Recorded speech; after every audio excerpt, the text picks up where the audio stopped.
세계 증시는 빠르게, 우리 증시는 폭넓게 3분 증시입니다. 연합인포맥스 정윤교 기자와 함께합니다. 안녕하십니까? 안녕하십니까? 네, 먼저 간밤 미국에 있었던 증시 어떻게 마무리됐습니까? 네, 간밤 뉴욕 증시는 하락 마감했습니다.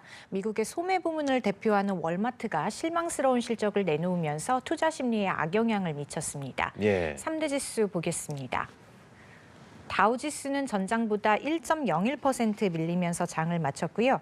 S&P 500 지수는 전거래일 대비 0.43%, 나스닥 지수는 전거래일보다 0.47% 떨어지면서 거래를 끝냈습니다. 간밤 시장은 세계 최대 소매업체 월마트의 실적에 주목했습니다. 월마트 실적은 미국 소비자들의 지출 동향을 파악하는 데 중요한 단서가 되기 때문인데요. 월마트는 올해 실적 전망치를 보수적으로 제시하면서 시장을 실망시켰습니다.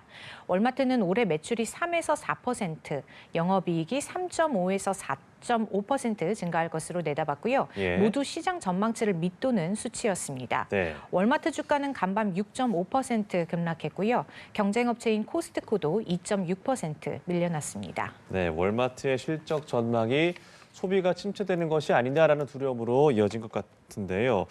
경제 지표도 나왔는데 부진하게 나왔다고요? 네, 미래 경제 상황을 예측하는 경기 선행 지수도 부진하게 나오면서 간밤 뉴욕 증시 분위기는 차갑게 식었습니다.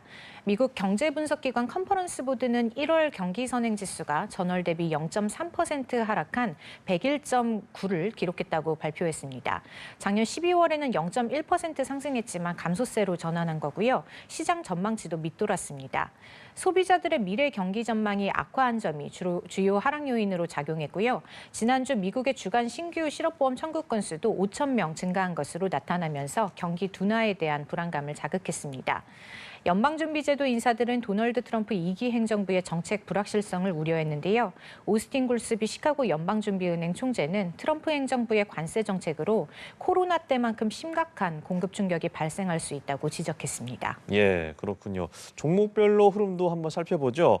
AI 업체인 팔란티어가 급락세를 보였네요. 네, 팔란티어는 어제 10% 폭락한 데 이어서 간밤에도 5% 급락세를 나타냈습니다. 예. 미국 국방부가 국방 예산을 대폭 삭감할 거라는 소식에 정부 용역 매출 비중이 높은 팔란티어 주가가 직격탄을 맞았습니다. 온라인 거래 플랫폼 로빈후드는 고점 부담 속에 차익 실현 물량이 쏟아졌고요. 5.4% 후퇴했습니다. 거대 기술주 주가 흐름은 엇갈렸습니다. 애플과 엔비디아, 마이크로소프트는 강보합을 나타냈고요. 알파벳은 약보합이었습니다. 아마존과 메타, 테슬라는 1%대의 하락률을 기록했습니다. 한편 미국 AI 산업의 선두주자로 꼽히는 오픈 AI는 뉴욕 증시 상장 가능성을 시사했습니다.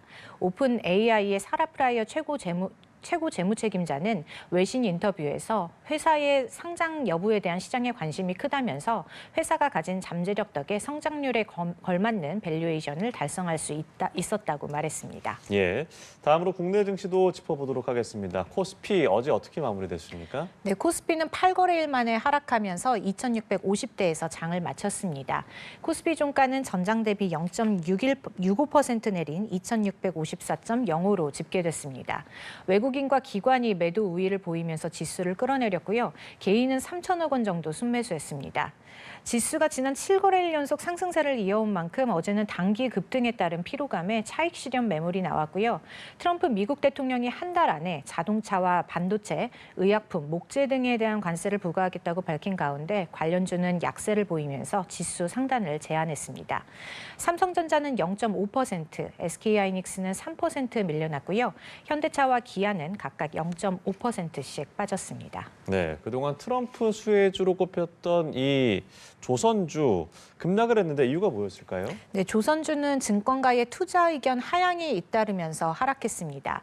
조선주는 트럼프 2기 행정부 취임 이후 최대 수혜주로 꼽히면서 연초부터 상승세를 이어왔는데요. 최근 들어서는 밸류에이션 부담이 높다는 지적이 제기됐습니다. 국내 증권사들은 조선업종의 밸류에이션에 대한 의구심을 제기하기 시작했고요.